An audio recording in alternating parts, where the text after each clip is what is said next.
I got home from a business trip and noticed my slippers were still wet. I asked Mary if we'd had anyone over. She froze for just a second, then laughed it off. Come on, you know I'm terrible with people. I just like quiet weekends at home. Isn't that what you always said you loved about me? That I'm so low maintenance? I gave her a vague smile and waited until she left to go shopping. Then I went through the apartment, room by room. Someone had used my razor. A pair of pajamas in the closet had been worn. But the kicker? The box of condoms in the nightstand was completely empty. 2 days, 12 condoms. Guy had stamina, I'll give him that. I swallowed my anger and pulled out my phone. Get me all the security footage from our building for the past 2 days. And keep it quiet. Next day at work, the footage was already in my inbox. I clicked it open and scrubbed through. Clear as day. Time stamped down to the second. Starting 3 days ago, some guy had been coming and going from my place. A lot. The last clip was from an hour before I got home. The elevator opened. He stepped out with his arm around Mary's waist. They stopped right outside our door and kissed. Long, slow, the kind of kiss where you can't tell where one person ends and the other begins. Mary's hand slipped inside his coat. I'd never seen her like that. So eager. So hungry. I knew exactly who he was. Dean Gilbert, Mary's new assistant. I'd seen his resume. 25, fresh back from some program overseas. 6'1", with the kind of face that gets you places. The video froze on him kissing her neck. I closed the window and leaned back. That's when someone knocked. 2 quick raps. Come in. The door opened, and there he was, Dean Gilbert, in a fitted light gray suit that showed off his height, every hair in place. His eyes had that cocky confidence you see in young guys mixed with something lazier, almost smug. He was holding a folder. Chairman Dickerson. His voice was all business. President Henson asked me to bring over the year-end bonus list for your signature. He walked to my desk and set the folder down. No small talk. Didn't leave. Just stood there, waiting. Perfect posture. But his eyes drifted past me to the bookshelf like this was just some boring errand. I looked up at him. He didn't flinch. He even smiled, a smile that was hard to read. Normally, when Mary sent stuff like this or had her secretary bring it, I'd glance at the total and sign. She handled HR and finance. I'd always given her free rein. But today, I picked up the folder, opened it. I went through page by page. Bonuses ranged from tens of thousands to a few 100,000, nothing unusual for this year. Then I hit the last page. My hand stopped. Next to Dean Gilbert's name was a long string of numbers. Year end. Bonus. $1 million.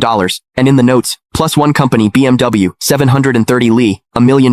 A BMW 7 Series. For an assistant who'd been here less than 6 months. I stared at that number for 2 seconds. Then I looked up. Dean was watching me. That little smile had gotten bigger, and there was something in his eyes, now impatience. Chairman Dickerson, is there a problem? His tone was still polite, but there was an edge, a push. Miss Henson is waiting to head out. He made sure to emphasize those last words. I picked up my Mont Blanc pen and uncapped it. The tip hovered over the signature line. Didn't touch down. Mr. Gilbert, you've been with the company about 5 months now, right? My voice gave nothing away. 1 week shy of 5 months. Quick answer. Smooth. I said nothing. I signed. Thank you, Chairman Dickerson. He took the folder back, flipped to check my signature, then closed it. And right as he turned to leave, I caught it. His lips moved. Fast and silent. No sound. But I could read it clear as day. 3 syllables. Old bastard. He didn't even bother closing the door behind him.